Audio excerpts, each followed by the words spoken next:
what if we don't know the change that occurs? In the two previous problems, we knew the amount of reactant that had been formed, so that was the change that occurred to reach equilibrium, and we were asked to solve for K. What if instead we're given K and we're asked to solve for the change? For example, what are the final concentrations of all of the species in this reaction, knowing their initial concentrations? So we have these initial concentrations. We know the K value. We don't know the change. To what extent will each of these concentrations change? Will it shift to the right? Will it shift to the left as the change occurs? These calculations are a little bit more challenging and require several steps in order to obtain the correct answer. These steps involve what's called an ICE table, where we describe the initial, the change, and the equilibrium concentration values. We can use concentrations or pressures depending on what we have and what K value we have. The first step is to write down everything you know, including the initial concentrations that are given to you. The second step is to calculate the Q value to determine the direction of shift.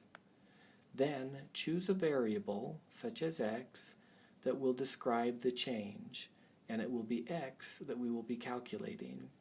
Typically, we choose x to be the change that corresponds to a reactant or product that has a coefficient of 1 in the balanced chemical equation. Then we define the change for all the other concentrations in terms of x. We can then write the final concentrations of the reactants and products in terms of x and their initial concentrations. These will be what we call the equilibrium concentrations. We then solve, and we verify that we have determined the correct concentration change. Let's look at a particular problem and go through all of the steps. This earlier problem, where we were given these concentrations and a K value, asked us to solve for the change. First step, write down all that we know. Second step, calculate Q. If we calculate Q by taking the SO3 concentration, initial concentration, and square it, and divide by these two concentrations with the SO2 concentration squared, we get a Q value of 37.5. This Q value is greater than the K value, so the reaction will shift to the left. Because the reaction will shift to the left, these concentrations will increase, and this concentration will decrease. We will choose the concentration change in oxygen to be our X value, because its coefficient is 1. Then we will define the change in the concentration of all of the other species. Change in concentration of oxygen will be plus 2x. Change in concentration of SO2, because its coefficient is 2, will be plus 2x. We will make twice as much SO2 as O2 when this shifts to the left. So the change in SO2 will be plus 2x, while the change in SO3 will be minus 2x. Then we will write the final equilibrium concentrations in terms of x and their initial concentrations. These will then be the final concentrations for oxygen, for SO2, and for SO3. We can then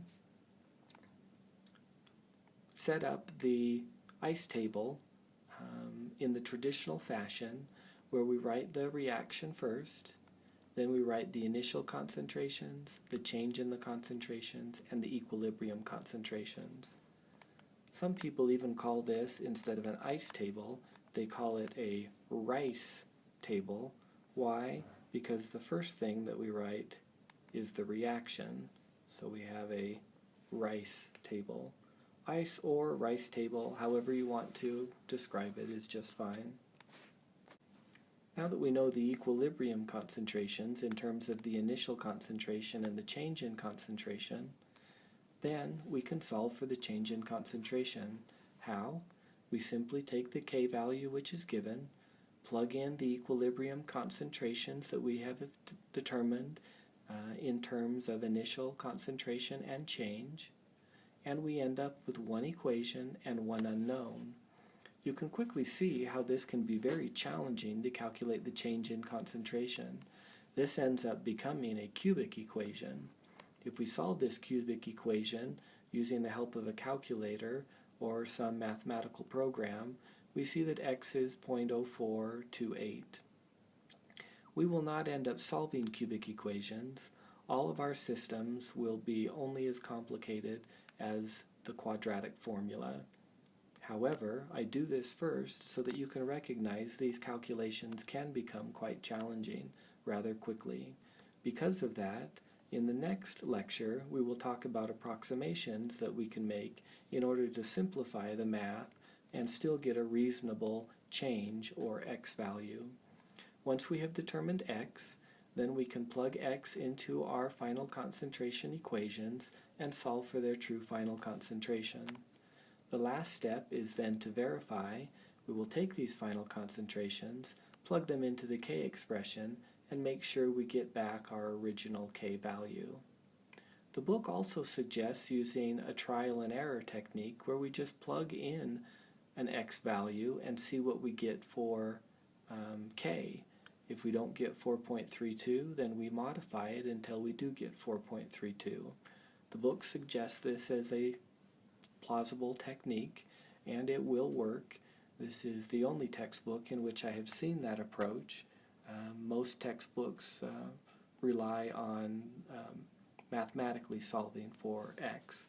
However, I am not opposed to you using the trial and error technique either if you find it helpful.